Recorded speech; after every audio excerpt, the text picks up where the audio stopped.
Alright guys, welcome to another honey hole angling fly tying video. We got Zach Harris on the vise right now. Zach, what are we tying today? This is a baitfish pattern, not articulated, surprise, surprise. Tied out of Steve Farrar's blend. If there is a name for this specific pattern that we're not saying, please let us know what it is. So what are you calling it though? Steve Farrar's Farrar's blend baitfish. Farrar's blend baitfish. Oh, this clump is trash. So the material, it's a synthetic material with a bunch of angel hair flash in it. I'm gonna start by tying the tail. Now the trick to this stuff is if it looks like you have the right amount, use less. That's not helpful, Zach. But go on. Sorry guys. Because if this is too thick, it'll soak up water. The cool thing about this pattern is it sheds water on the back cast really well. And it's lightweight, it sinks fast without being weighted. It's a cool fly. What I'm doing, I'm taking this, I'm getting all these singular fibers that are sticking way out further than the clump removed. And what I'm gonna do, I'll take this clump and I'm gonna measure it a little bit longer than the hook shank, grab it, measure it a little bit longer than the hook shank, and that's our tail length right there. So I'll tie it in right on top of the shank.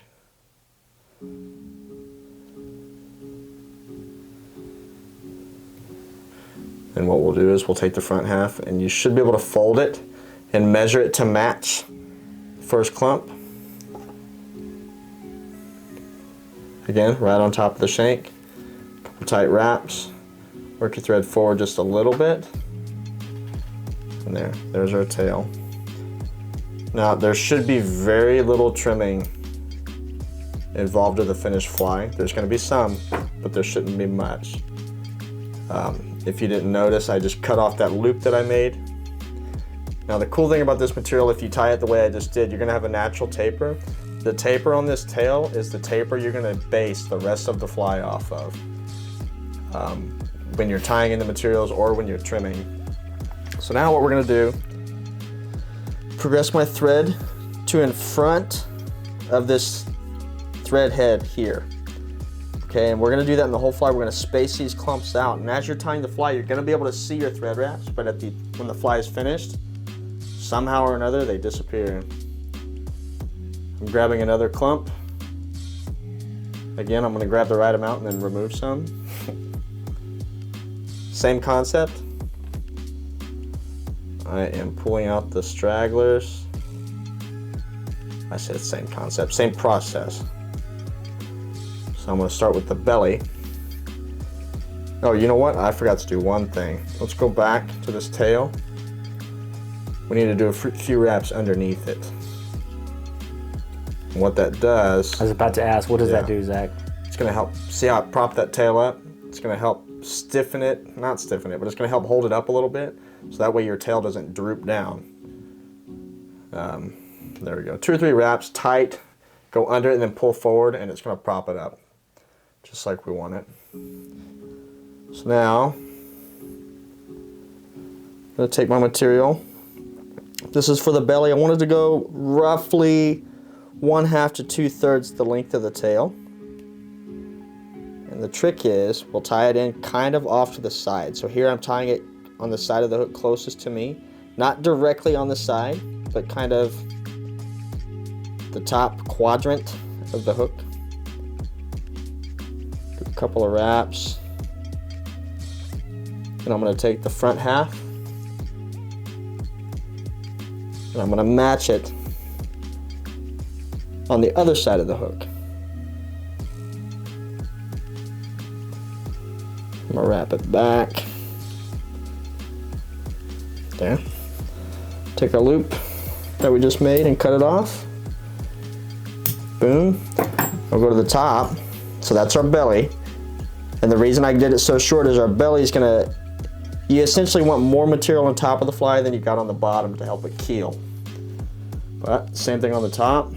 And what does keel mean, Zach? Keel is so the fly will ride itself in the water. So when you cast it out, the heaviest point of the fly will make it spin so it's right side up.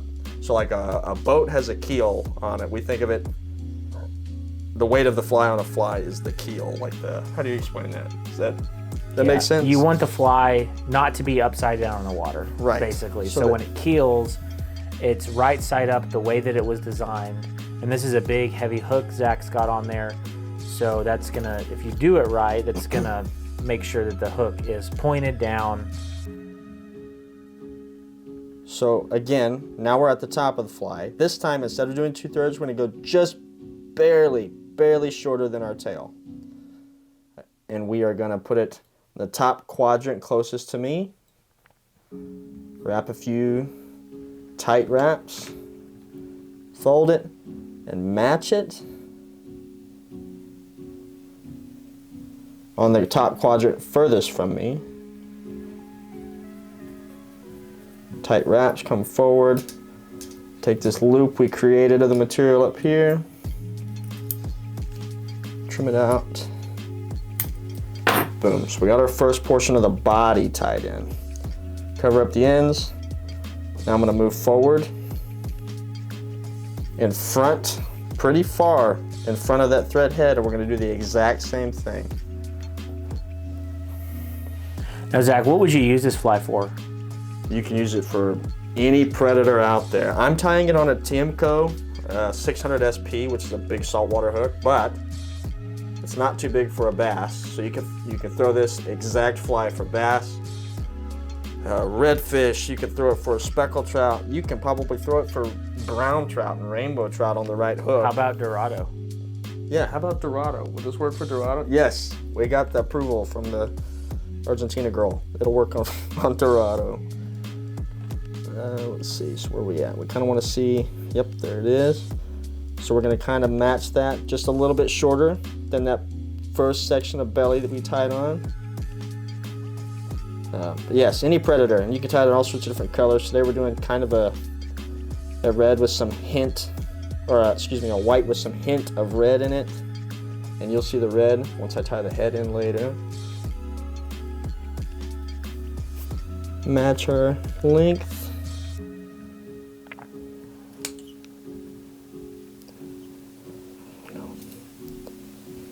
So this material is really cool because it's almost like it's got the perfect amount of flash in the material itself, and you don't have to add any. You can, some people do. But if you didn't want to, or you didn't own any, you're good without it. And you notice, you see these thread wraps, they're getting covered and disappearing, even though this material is really thin and it's pretty translucent. I mean, you can see my hand through it. Those thread wraps are disappearing. It's gonna end up looking like a real pretty bait fish. Landon, we gotta figure something out about this sheet. You guys can't see this, but this sheet that we're tying over is like a magnet to the materials, and it's just getting everywhere. I have to wash it after every video. And again, we're not gonna shorten this. We're gonna kind of match just a little bit shorter than our original tail.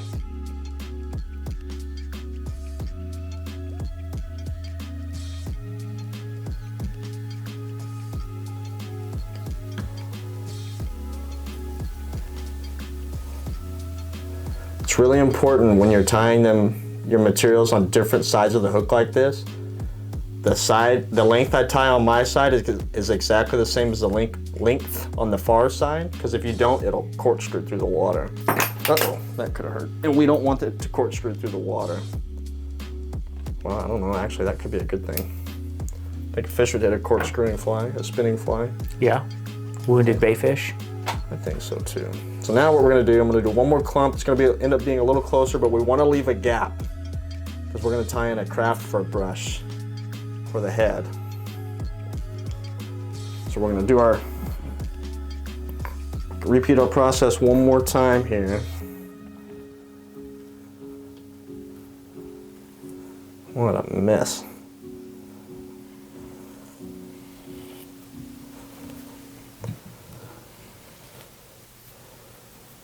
Our belly just a tad bit shorter than the last one.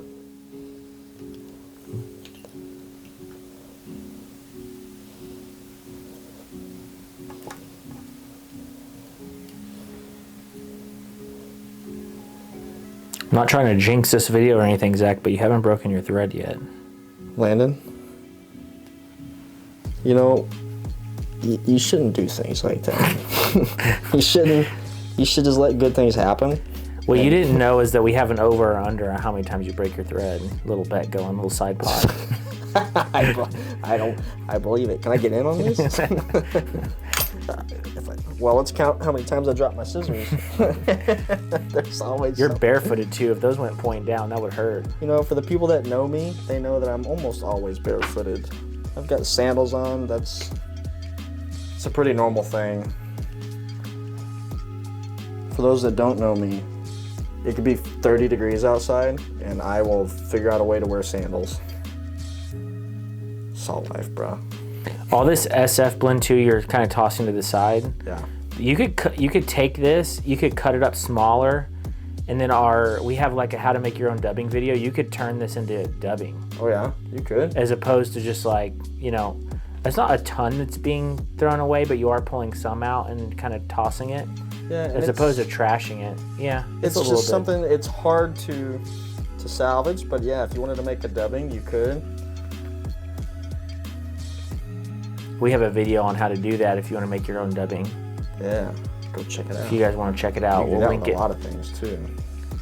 We'll link it in the top right corner for you. Okay, so realistically, after I trim this, that's a baitfish pattern as it sits. One material the whole time. Hell, you could throw this for jacks on the jetties. Throw it for, on the right, I've never done it, but you could probably throw it for GTs. Oh yeah. I said that like I've done it. I haven't, but. Yeah. Oh yeah. So you don't need no game changers. Eat your heart out. Never mind. All right. So now you could glue. You could glue your eyes on either side and be done with it, but just because everything's got to be fancy that comes off of my vise, we're gonna add a brush. It's got a little hint of red in it. Now, this is probably not necessary. Don't do what I'm doing here. Don't cut wire with scissors.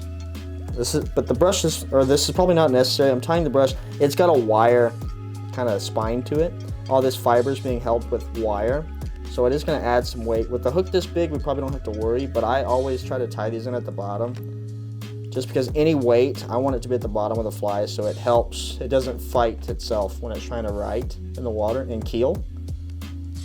But again, that's probably not necessary. But I got my brush started. I'm going to kind of fold these materials back as best as I can. Start wrapping. Fold them back, and you can actually, what I do is I'll fold everything, the brush and the fly back, so we don't trap any fibers. You're gonna trap some, it's inevitable. We just keep working our way forward. I want to go all the way to the eye of the hook.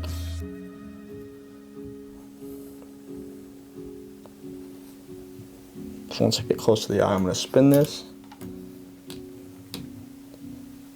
Do one more spin turn for good measure. I'll capture it on top.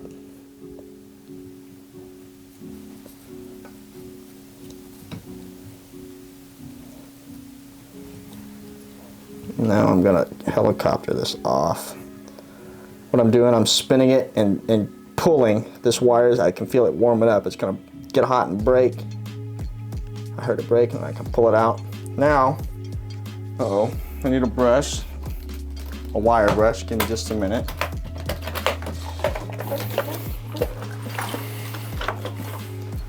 And all these fibers on this brush, I'm going to brush them out.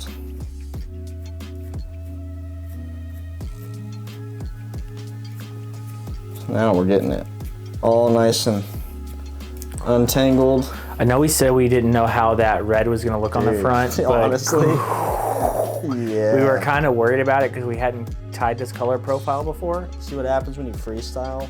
Holy shit, dude. That is about as perfect as it gets. We're not done. getting too excited. Things can still go wrong.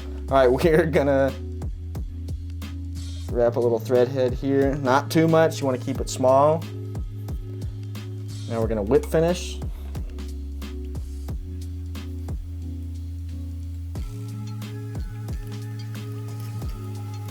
And if you're gonna take, uh-oh, there it is, something went wrong.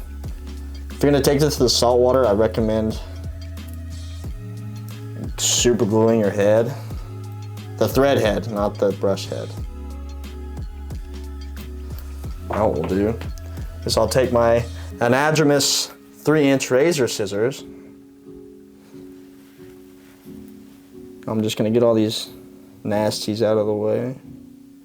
Just to pretty it up. You could use a lighter if you wanted to. Cauterizer. You really don't have to, just because I want to. Make it look pretty. All right, now what we're gonna do, I'm gonna run the brush through it one more time.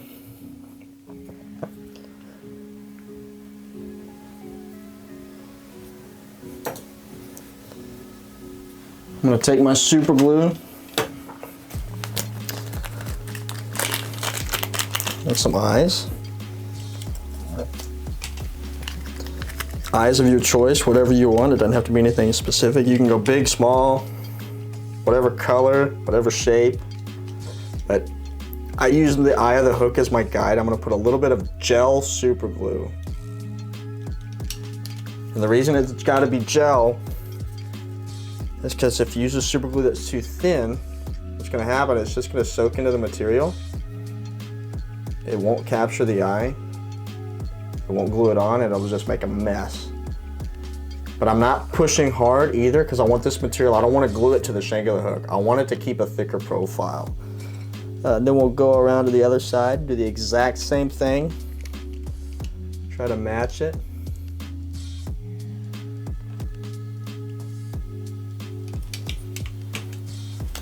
You don't need a lot, but you need more than a little. Just keep that in mind.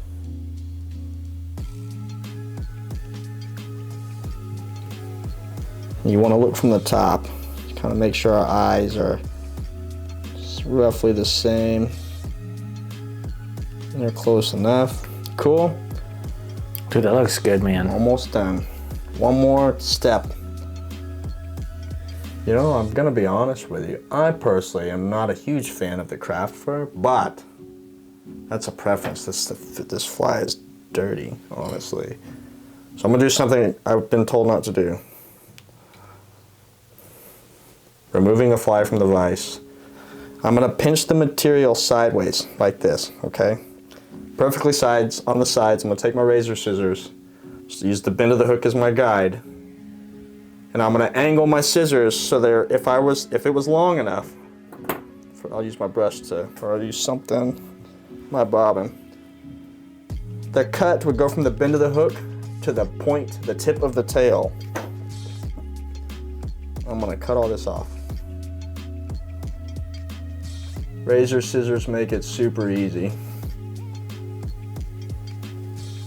All I'm doing is I'm ensuring that it keeps a nice teardrop profile in the water.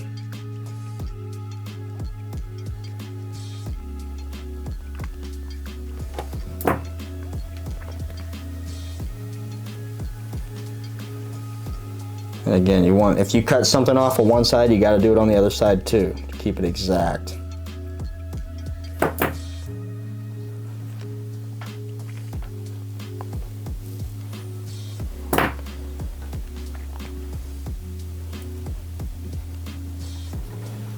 Anyways, there it is. Steve Farrar's blend Baitfish. Red and white, you can do any colors you can think of. I wanted to tie olive over tan, but Landa wouldn't let me because everything I tie is olive. But yeah, all sorts of different colors, different hooks, different sizes. Remember that original tail, you're measuring it off the shank of the hook, so the smaller the hook, the smaller this fly is gonna be. So you can really adjust it for your water. Simple fly, sheds water easily. It's really thin, so it sinks really quickly once it's wet. Make it happen, guys. All right, guys, thanks for watching. As always, we'll have the materials linked in the description below, and we'll catch you all on the next fly tying video.